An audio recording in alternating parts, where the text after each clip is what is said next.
slip into the driving seat and prepare for Pitstop II, a game that is recognised as one of the best racing games ever made for the Commodore 64, and in my opinion, the best Formula 1 game by far, especially for such an early title as this.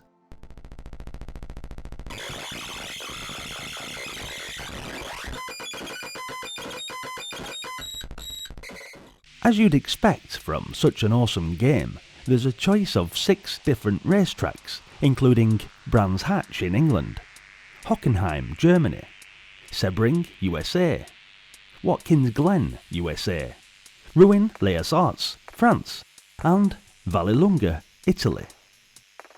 Also, there is a Grand Circuit option where you play each in turn to win points to be the World Driving Champion. Along with this, there's the choice of 3, 6 or 9 laps, and 3 difficulty levels. So already, there's plenty to be getting your teeth into even from this initial screen. I think toggling the difficulty levels basically meant that your tyre damage would be worsened, and it was this tyre damage function that really made the game more fun.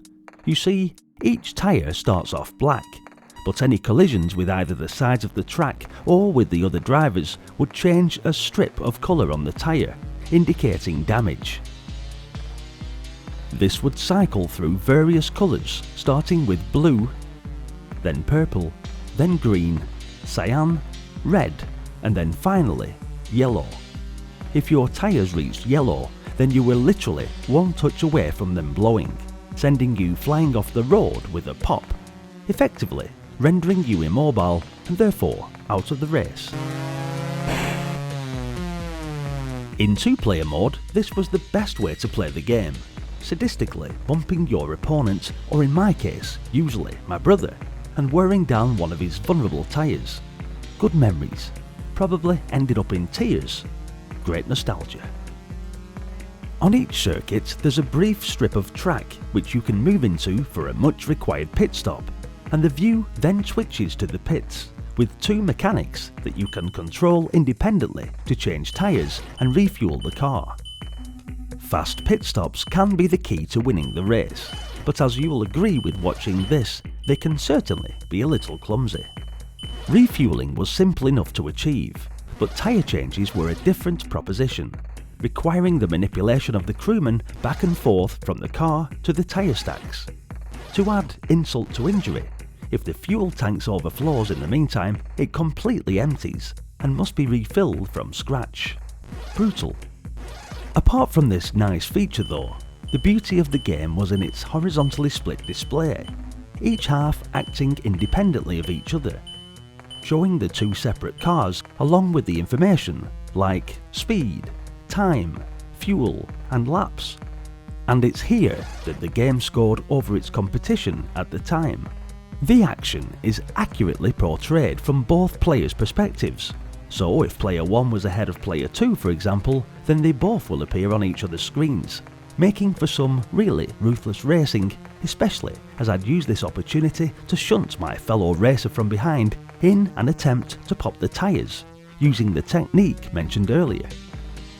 This is a superb racing game, graphics and sound being of high quality. Apart from the constant droning of the engines which may grate on you after a little while. The controls are great too, and there is a definite feeling of centrifugal force when swinging your car around bends, then having to desperately stay focused in an effort to realign your car and apply the acceleration once more to get up to speed on the straights. Many will remember this game too, as, at the time, it's probably the game that was most comparable, but once you've played Pitstop II, it makes pole position look like a Sunday afternoon trip around Yorkshire in a Morris Minor.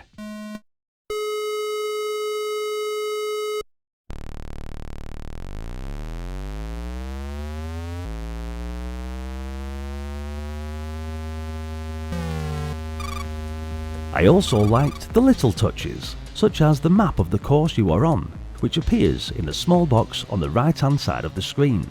Handy to see where your opponent is, and also good to prepare you for which bends are coming up next. Although I'd always get confused when travelling down the minimap, and I'd get my lefts and rights mixed up. Great memories. Also, the corners themselves rush up quickly and adhere closely to those on the map. The sharper the bend, the more you would skid to the opposite side of the track. So if you take a sharp corner at high speed, you'll end up careering onto the red and white curb, slowing you down and ultimately ruining your tyres. The 3D effects of the game was pretty stunning for 1984, with a realistic perspective of a road was always a problem in other racing games. Here, the track is represented accurately. The cars rush up in full 3D and the action is just awesome. This was a superb implementation of the 3D racing format, which showcased just how great the Commodore 64 really is, with excellent sound where both cars could be heard independently of each other. The pit stop sound effects were also great, like the tyre nuts being undone. The graphics are clear, crisp, detailed and very convincing. Pitstop II is a stunning and innovative arcade racer that proved to set new standards in racing games, and for this I highly recommend this game, and therefore it definitely deserves a big thumbs up. Thanks for watching guys, hit the like button if you enjoyed the video and let me know what you thought of Pitstop II in the comments. Also, if you're enjoying the nostalgia, then don't forget to subscribe to the channel and follow me on this epic journey revisiting classic games just like this. With plenty more games on the channel playlist and more coming next, I'm sure there will be one amongst them that you remember from your youth. You never know, the next game might just be your favourite. Hopefully, I'll see you there. Until then, bye for now.